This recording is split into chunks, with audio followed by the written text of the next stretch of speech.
Hello, this is John with Modern Exterior. I am here in Milwaukee, Wisconsin, taking a look at a low slope roof with a number of issues going on right here.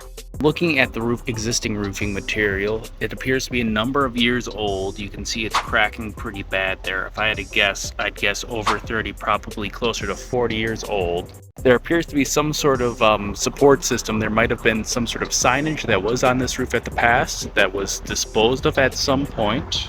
If you look here, there's a chimney on this roof that's in rather poor condition. You can see the flues starting to crumble, or is crumbling. You got a number of cracks in the brickwork there. That's an issue.